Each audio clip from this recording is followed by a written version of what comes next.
ہنر کی دولت۔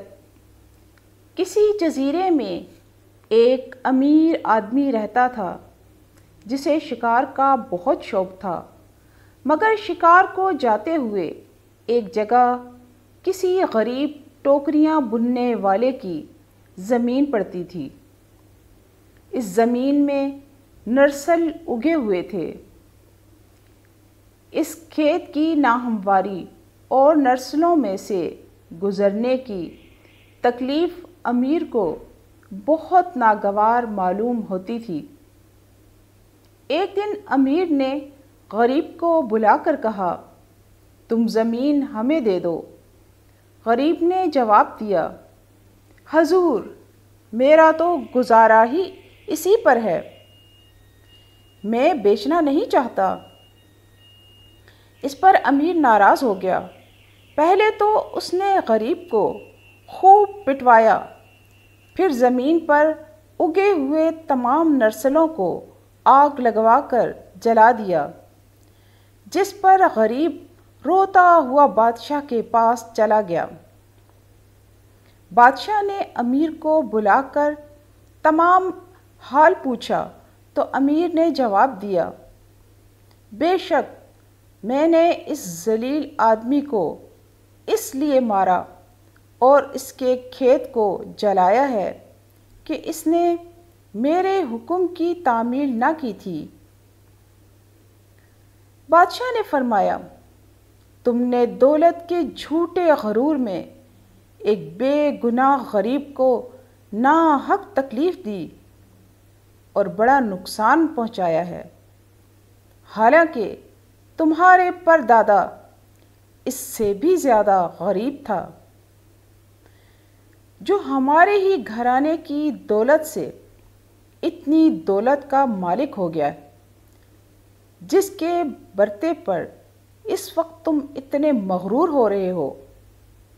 میرے نزدیک یہ غریب تم سے اس لیے بہتر ہے کہ اپنی محنت سے روزی کماتا ہے۔ اب بادشاہ نے حکم دیا کہ امیر اور ٹوکریاں بننے والے کو بالکل خالی ہاتھ کر کے ایک غیر آباد جزیرے میں چھوڑ دیا جائے۔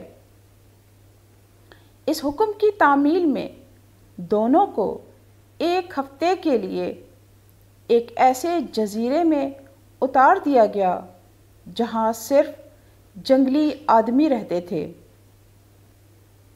جنگلیوں نے انہیں دیکھ کر پہلے تو مارنا چاہا، مگر ٹوکریاں بننے والے نے انہیں اشاروں کے ذریعے سے منت سماجت کر کے سمجھایا کہ ہم تمہاری خدمت کریں گے۔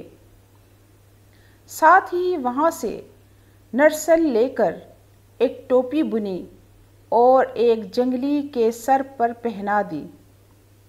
جنگلی اس تاج سے اس قدر خوش ہوئے کہ اس کے پاس ٹوپیاں بنوانے کے لیے ہر وقت ان کی بھیڑ رہنے لگی، مگر خالی ہاتھ امیر کی سخت شامت آئی کہ ٹوپیاں نہ بنا سکنے کی وجہ سے انہوں نے اسے مار مار کر بے ہوش کر دیا۔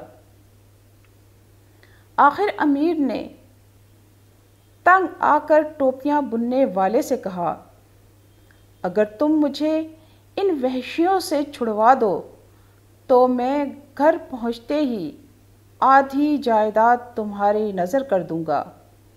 یہ سن کر غریب ٹوکریاں بننے والے نے جنگلیوں کو اشارے سے سمجھایا کہ یہ میرا مددگار ہے، اسے کچھ نہ کہو، جس پر جنگلیوں نے امیر کو پھر نہ چھیڑا بلکہ ٹوکری والے کے ساتھ اسے بھی کھانا دینے لگے۔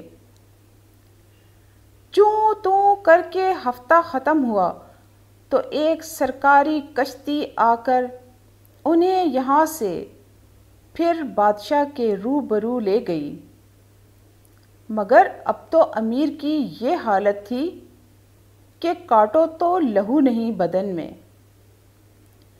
بادشاہ نے جب قصہ سن کر امیر سے فرمایا، تم نے دیکھ لیا دولت کا محل کیسا ناپائیدار اور اس پر غرور کرنے والا کیسا احمق اور نالائق ہے۔ اصلی دولت مند وہی ہے جو ہنر جانتا ہے اور محنت کر کے کما سکتا ہے۔ اب جاؤ اپنا وعدہ پورا کرو، اس غریب کو اپنی آدھی جائیداد بانٹ دو۔ امیر نے گھر پہنچ کر اقرار کے مطابق آدھی جائیداد غریب کے حوالے کر دی، اور اس طرح غریب نے اپنے صبر کا پھل پا لیا۔ بہت اچھا سبق ہے ہمارے لیے اس کہانی میں۔ شکریہ۔